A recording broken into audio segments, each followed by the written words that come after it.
I was reflecting this morning about how much more productive, how much more efficient we became since a lot of the processes around us became data-centric. For instance, how much more productive have you become because your banking is digital, your taxes are digital, your utilities are becoming digital, right?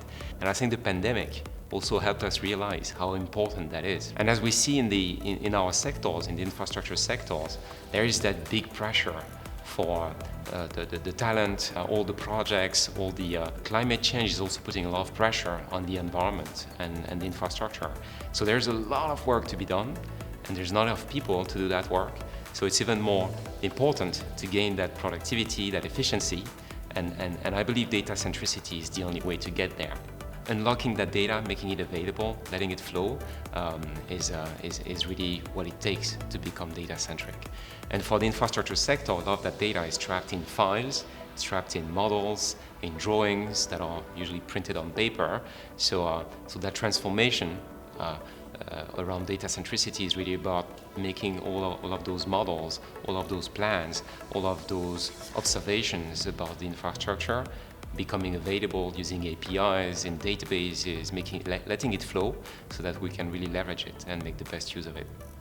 For an organization to become data-centric, it starts by using the right tools and making sure you use tools that will let your data be open, accessible in the long term, so that you choose the right tools so that you will be able to work with that data in the long run.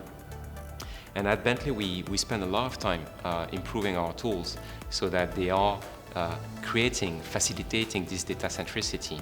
So obviously, from our point of view, we believe that one of the best ways to become data-centric is to use the portfolio of our products, right? Because each of the products is going to try to be the best of breed in its specific specialty, but they all integrate together with a common platform, which is our digital twin platform. So once you've unlocked the data in one specific block or discipline, then you use the next tool, and that data is available through the digital twin and the iTwin platform, and then the data flows and you can build more and more complex processes around that data, which is then allowing you to orchestrate the vast complexity of people, processes and stakeholders that are involved in the infrastructure sector, whether in design, construction and operation.